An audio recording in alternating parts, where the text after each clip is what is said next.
Mimi nafikiri kazi yangu nimeshaimaliza. Kilichobaki ni uaminifu wako tu kwangu. Tuliyopanga ndio yaende hivyo hivyo. Sitarajii kama hapa kati kutatokea uzulumato yoyote.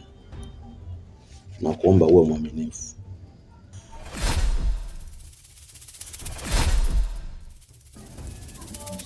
Ndio shaka. Mimi nafikiri nimekuruhusu. Unaweza ukaondoka. Uwe na amani.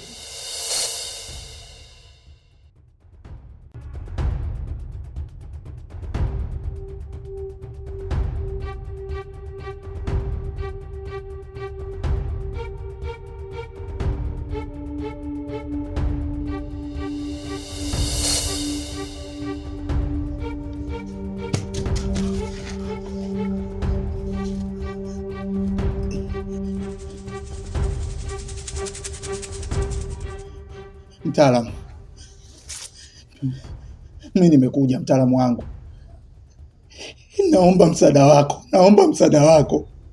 Hivi ninavyozungumza na wewe, mke wangu ameanguka hafla tu. Sijui kimemkuta nini, haki ya Mungu. Sijui kimempata nini mke wangu. Kwa hiyo nimekuja kwako mganga, nimekuja kwako mtaalamu wangu, nisaidie. Naomba unisaidie.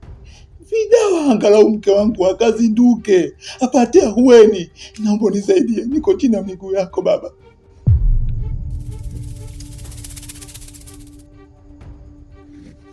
Labda nikwambie kitu tu. Sina cha kusaidia chochote.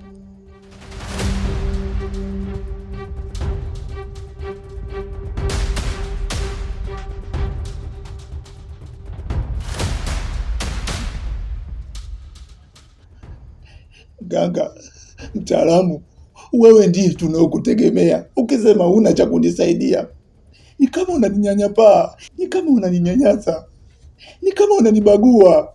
Naomba unisaidie, niko chini ya miguu yako baba. Naomba unisaidie, mke wangu akapate ahueni, mke wangu akapate nafuu. Nisaidie baba. Mambwende, nikwambie kitu. Ifiki wakati sio kila jambo la kuamini na kwenda kwa mganga. Kuna baadhi ya magonjwa ni ya kurisi. Na magonjwa mengine hakuna hospitali. Labda kama mke wako ana pressure, labda kama mke wako ana kisukari, unakuja kwangu. Nikikupa dawa kifa, utasemaje? Nenda hospitali. Sio kila kitu cha mganga. Sawa, mimi nimekuelewa. Lakini unaweza ukafanya namna yoyote. Nipate hata mvumbasi. Basi hata nipate mvuje. Nikampe mke wangu, nimchanganye na uji. Apate angalau. Nakuomba kwenye hilo. Nakuomba, tafadhali. I understand you, but I understood you. Kama shida ni fedha. Fedha sio shida zangu. Mambwende, nisikilize. Tatizo sio hela. Na hata kama ningetaka hela kutoka kwako, una hela kunilipa mimi. Sawa. Kampeleke mkeo hospitali. Unavokaa hapa kulilia dawa kwangu, ndivyo unazidi kupoteza muda, mkeo anapoteza maisha kule. Sawa.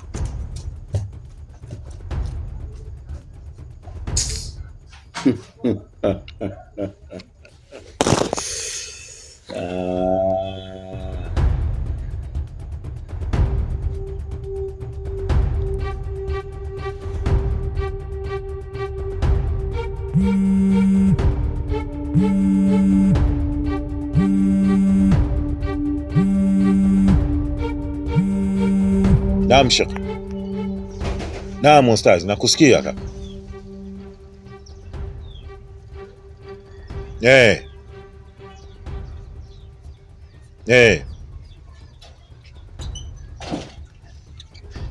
Sawa.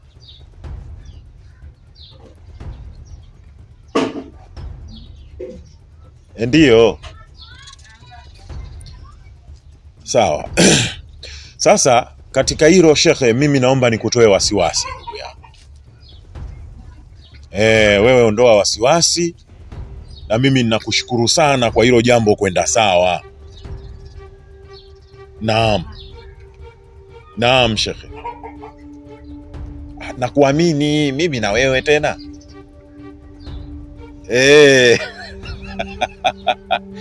Bwana, sasa kwa ajili ya kukuweka sawa, mimi ninafikiri pesa ikiisha ingia tu, mimi ninakuongezea kishungi pale, kama milioni 20 hivi. Mimi na wewe tena, haya mambo si madogo tu kakangu.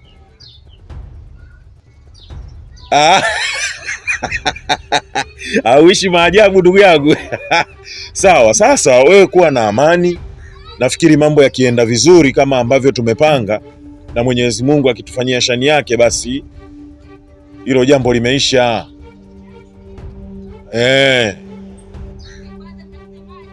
Haya bwana. Haya, asante bwana. Naam.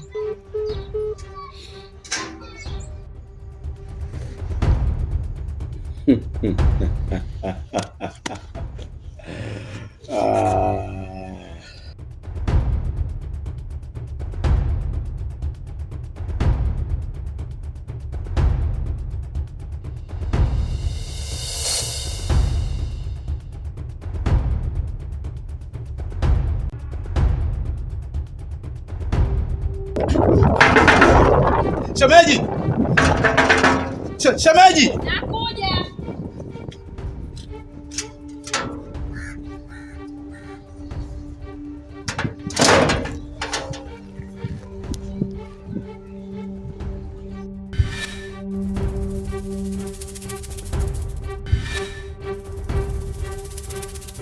Shemeji, mimi nimekuja shemeji yangu kuomba msaada.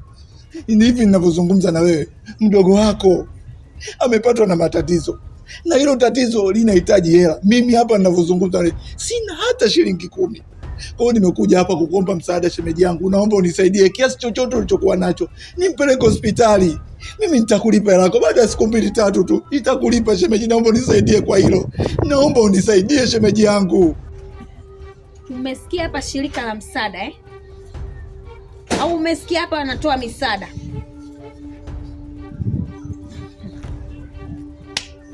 Mungu, nashukuru dua langu lilipokea. Nikupe nini mimi Allah? Sikiliza nikwambie, kielele chake kidawa ndo kilichomponza.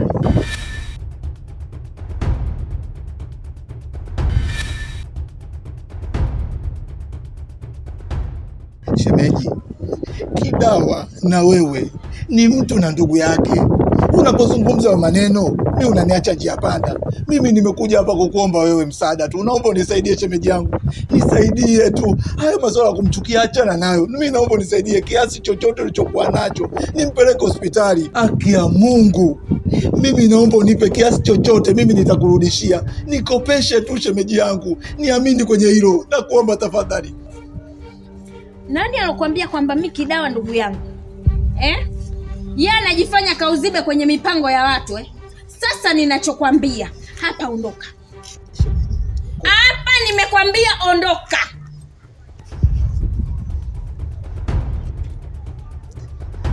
Wewe toka!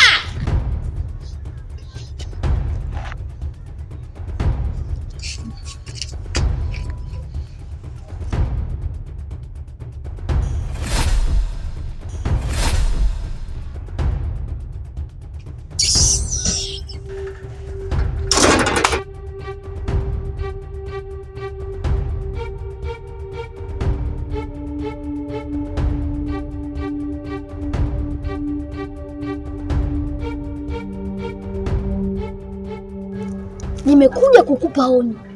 Achana na hicho unachokifanya.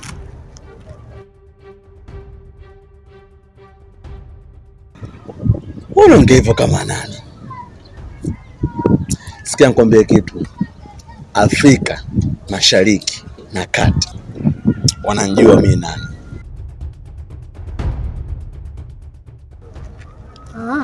wewe ni mkaidi. Sasa nakupa masaa mawili tu uwe umemrudisha Kidao, na usipomrudisha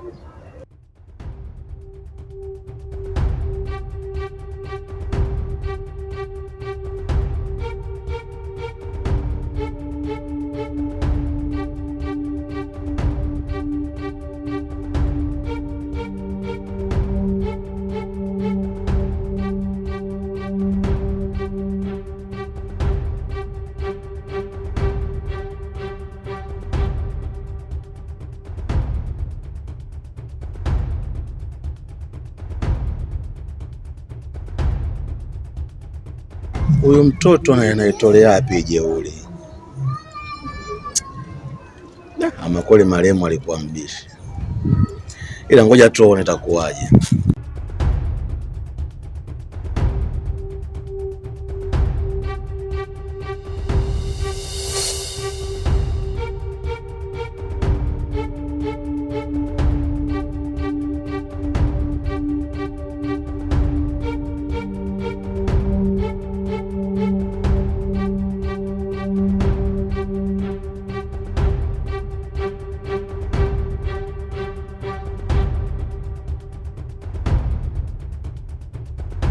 Sister vipi? Vipi, kwema? Sasa lile jambo letu limekuisha. Tushamaliza kila kitu. Alhamdulillah, Mungu kapokea dua. Cha msingi na muhimu tuzipate zile hati.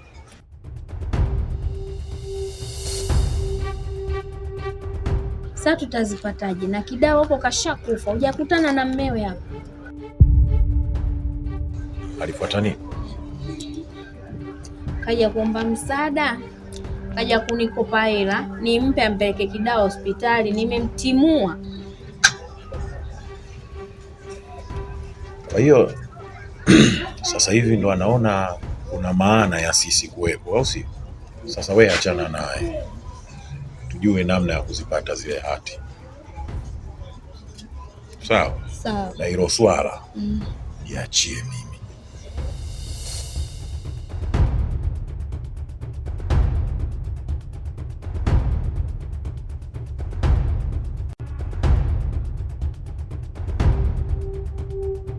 Sawa.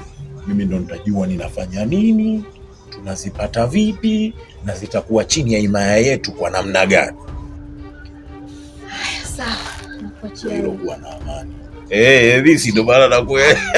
Mimi ndio maana nakwenda na wewe. Sasa baba wewe bwana mtende kwa kwanza hujafanya jambo hapa. Sasa tunachelewa nini hapa hivi hapa?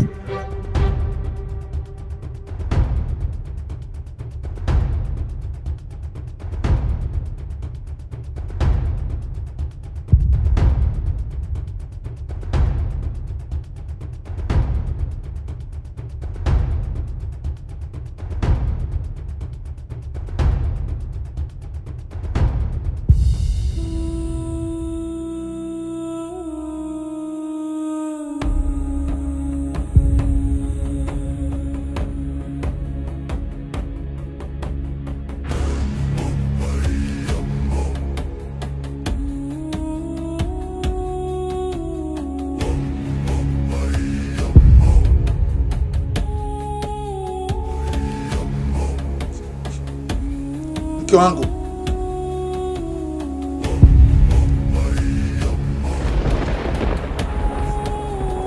mke wangu, mke wangu, mke wangu, mke wangu,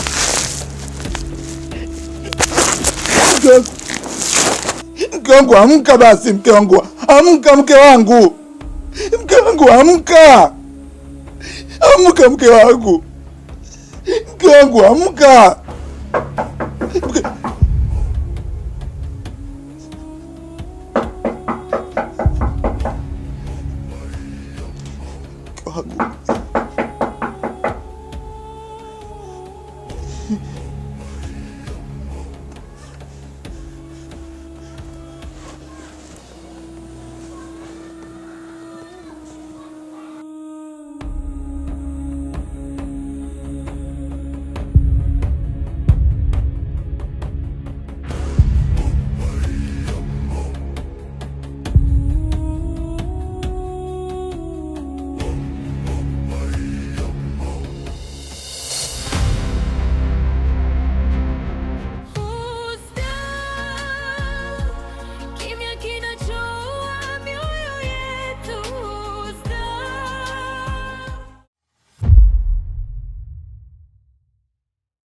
walizaliwa nyumba moja, walikula sahani moja. Leo mali imegeuka kuwa sababu ya vita.